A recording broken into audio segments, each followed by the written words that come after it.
one.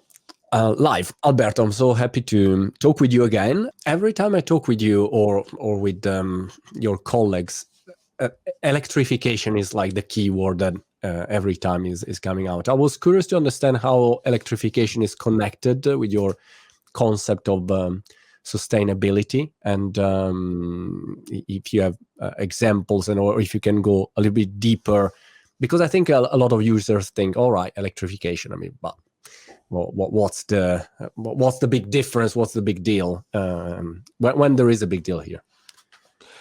Well, yes, so it's not a simple concept, and we know it. So like every change in our habits, it's difficult now to conceptualize, so that you need to do another step.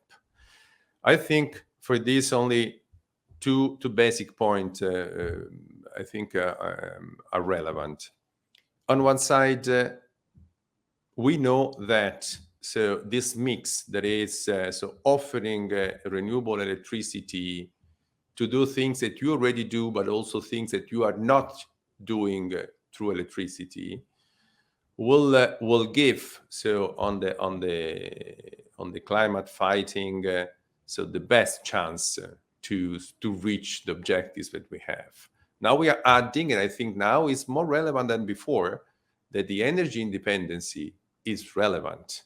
For us, is bringing, as we say, to have independent, fixed cost energy available, and so that they will induce an increase in consumption and a reduction of cost. So it's our purpose. I think all the companies in this world moving towards a big change in the economy, in the purpose of company, in what the companies will have to do in a new world, will have to find say a storytelling that will give value increase for the company, an increase in value for society, increase in value for stakeholders, for everyone. We'll have to find a way to link business and purpose in an only unique proposition, not having these two things far. Because if you have two things far, your soul will have to stay one or the other. Yeah. If you have them linked, you may put your heart and your soul in doing one thing, because one thing fits for all.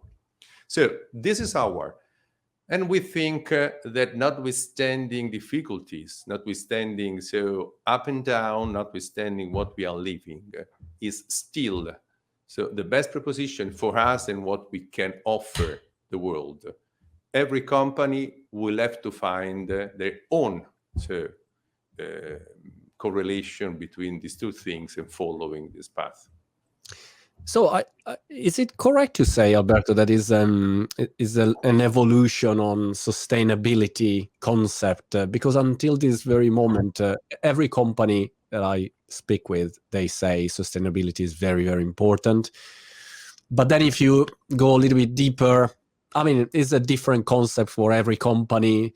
Some companies more serious about it. Some is maybe they are less. But my feeling is that Enel is trying to pioneer, let's say, a step further. It's not only sustainability as we always thought about it. Is a little bit maybe deeper, the concept. Do you want to elaborate on that? Well, I think we are living in evolution of concepts in many fields.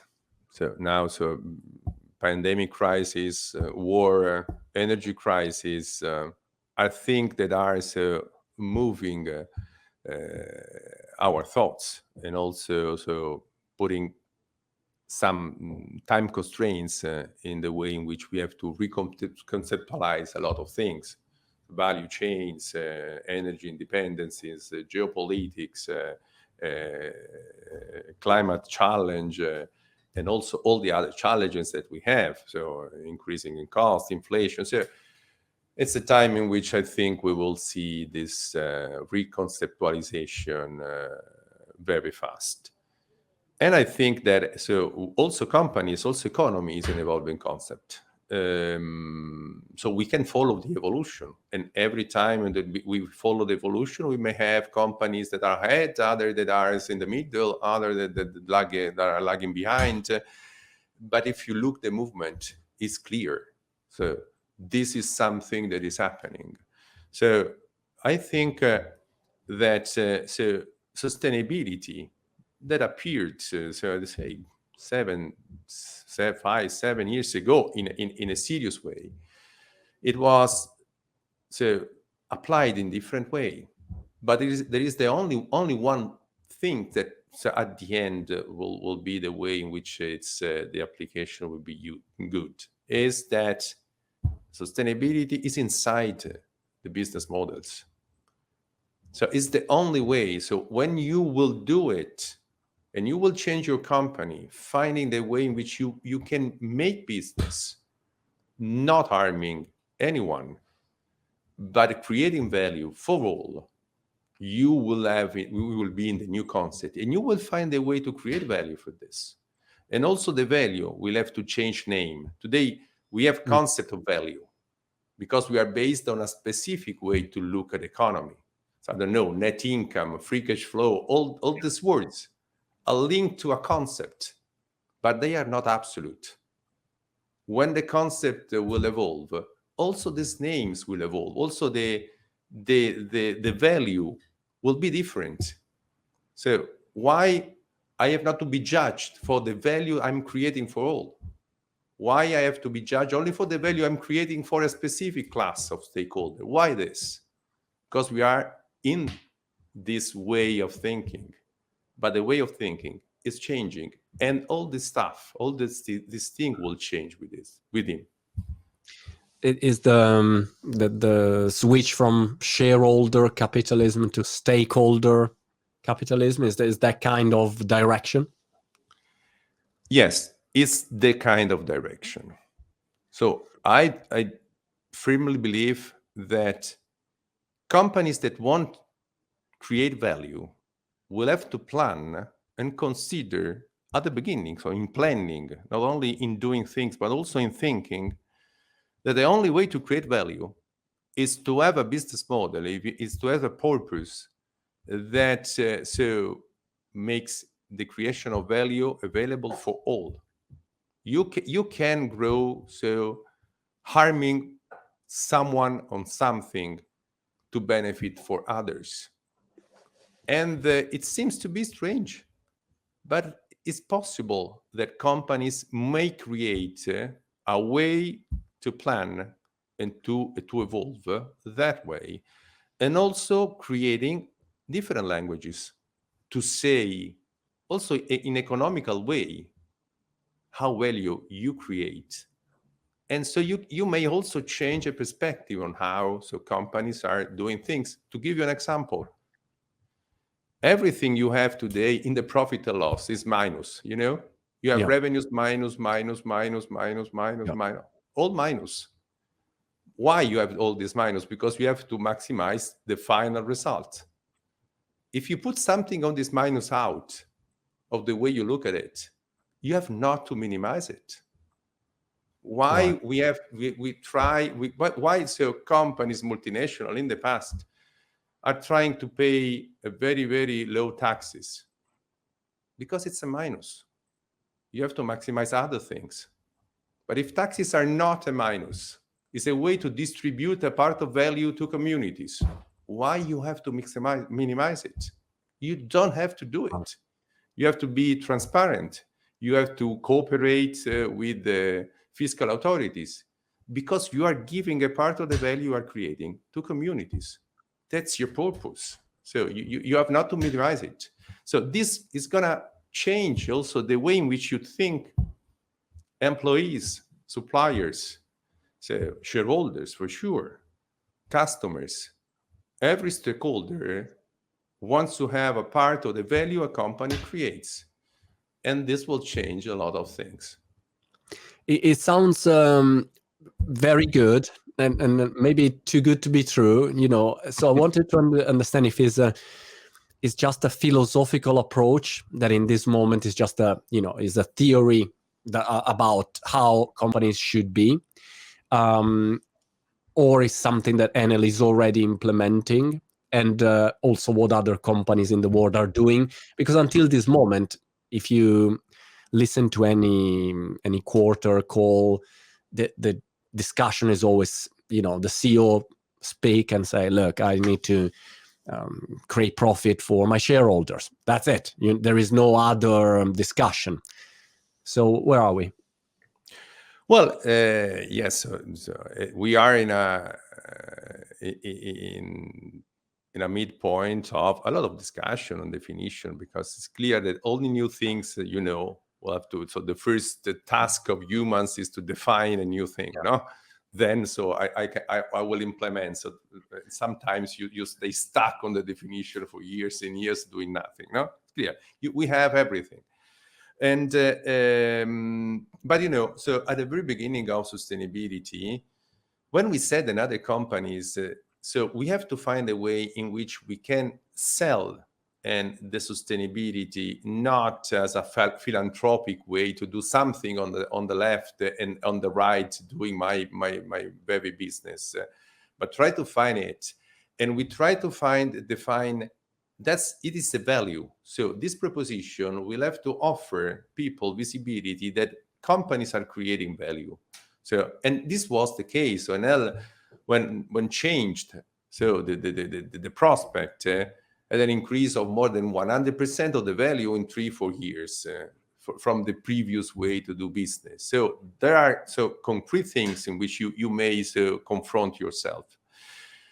When it comes to this, it's clear that it's something that is already here and there in the concept of companies, creating really a unique way to look at these things is something that we are proposing. In fact, what we are doing now is we have created this also economical model, because when you speak an economical language, you can be so utopistic to say another way of doing things. You have to translate what you do in a different economical language that may offer this new visibility of things. When you can do it, can you offer a different way to look at things, you may say that you are not so utopistic because you are just doing some things and you are changing your attitude. So, now we are in one of the 30 or 40 multinational companies that have decided to have a full tax transparency. To give you an example. Right. So now we are companies that we show under glass what we do in every country in which we work, cooperating with all the fiscal authorities. This is an example, but because we have decided it is not a cost for us, it's our contribution to communities. Okay, and this prospect applied to all the others will change the way the companies will act, really, not in a utopistic way. Well, now to stay a little bit on concrete things, say now what is called cooperative compliance with big multinational, with fiscal authorities, is a fact in Italy, Spain, so in a lot of countries, also now in Latin America. What is the fact that these two entities work together in a very transparent way, in which the company say what the company intends to do. The authority is trying to understand what is the business concept that the company is trying to pursuing, and you find a solution that may be a solution that is under the law, but so that at the end I'm asking you, I think I will do it. Do you think that is correct? And you say to me, yes, I think it's correct. You have to change these 2-3 stuff. Why this is important? Because this is something that is avoiding any kind of constraints, any kind of legal battle, because we are cooperating together. Right. That's the fact. The cooperation is because me and you have decided that we are working for the same purpose. Okay, So if we do it, we can cooperate. And on the fiscal side, now this is a reality, and it's changing a lot of things. And you have a lot of less cost, because, you know, before we had a huge amount of legal fighting and legal claims and so on and so forth. And was only cost, not more than cost. Now, so we are cooperating, and so we are paying what we have to pay, and we have a very, very level playing field. And you This is know, one case. yeah, you know in advance what you can do, what you cannot do, and that's it. So you know it since day Exactly. one. But you may Right. apply this not only on the fiscal side, you may apply this on all the fields in which a company works, not only fiscal. So with customers, with employees, with suppliers. So you may cooperate in creating value for all stakeholders. And this is not utopistic. It's something that we are doing and also other companies are doing. It's not already a system. It's not already conceptualized that way also in economical field. And so what we are offering now is to try to offer a way to conceptualize also this in terms of names, in terms of economical representation, but is inside the transformation we are living. Fantastic. Alberto, thank you so much. It's always very interesting talking with you. And let's talk soon, hopefully in a better global geopolitical situation. And let's keep in touch. See you soon. Thank you, Marco.